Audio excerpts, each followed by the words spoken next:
Hey, welcome to Tabletop Skirmish Games. I'm Lee, and in this video we'll be having a look at some of the models leaving the Cities of Sigmar range.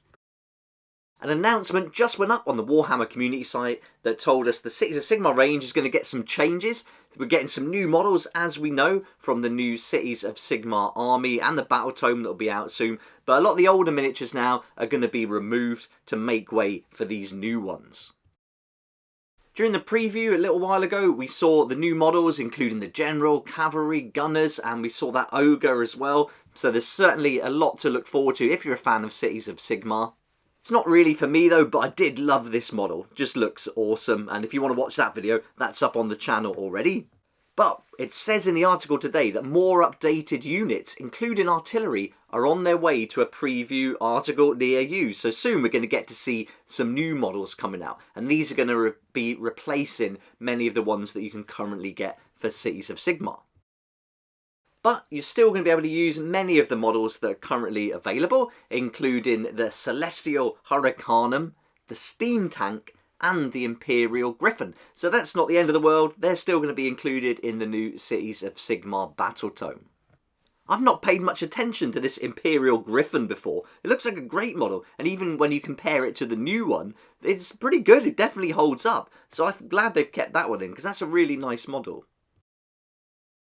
There's definitely going to be a big focus on the humans now for Cities of Sigmar, but you can still use some of the other models, so the dwarves and the elves that are featured in the book already. You're still going to see a lot of those in the new Battle Tome.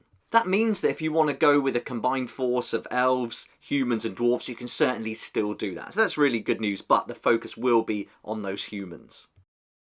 One thing I really like the sound of is that you're going to be able to go into the other battle tomes, and then you're going to be able to get some thematic rules for allies. So that's really interesting now. So you can start going and including Kharadron Overlords. You can put the Silver Neth in there, so you're going to have a lot more options. You can even combine them with the Stormcast Eternals already. So hopefully that will continue with some new rules in the battle tome for Cities of Sigmar as well.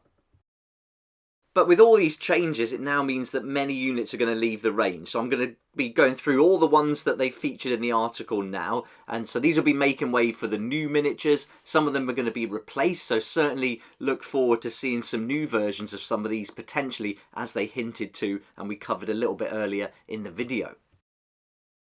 It also said that some of these units aren't gone for good, and I'll just quote what the article says. It says that they'll be returning in due course under the banner of Warhammer The Old World as reinforcements for the High Elves, the Wood Elves and the Empire.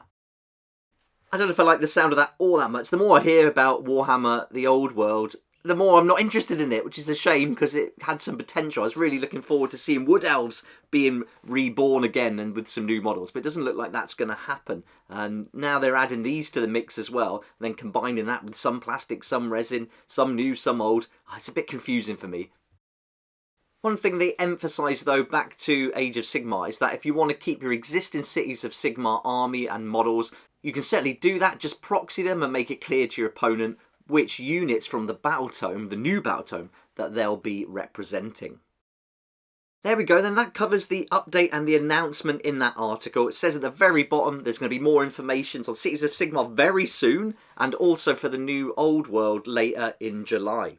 But all up, looks like there's quite a few changes, but at least you can still use the old models, just proxy them. But it's going to be interesting to see what the new Battle Tome brings. I'd love to hear your thoughts on this announcement. Let me know what you think in the comments down below, and especially for the Old World. What do you think of these models being used as reinforcements? I'd be really interested to hear your thoughts. You might like to watch this video I did recently on the General's Handbook, the new one, it's so good, and also Warcry, the new starter set that was announced. And a big thanks to my sponsors for helping me keep going with these daily videos. Be awesome if you check out Baron of Dice, I'll link to that at the end of this video, and also Eld4 Chronicles, whose Kickstarter ends today, that'll be linked to if you'd like to have a look at Northern Winds, a fantastic box set. Thanks so much for watching the video. Just a quick one, just to keep you up to date with the announcement. Hope you liked it. If you did, it'd be great if you hit the like button. Subscribe as well if you like this kind of content. And it'd be awesome to see you here next time on Tabletop Skirmish Games. Thank you so much to my Patreon supporters for helping me to keep going with these regular videos. I couldn't do this without you, and I appreciate your support so much. If you'd like to join the Patreon community, support the channel, get some great perks at the same time, there's a link down below in the description. It'll be awesome to see you there.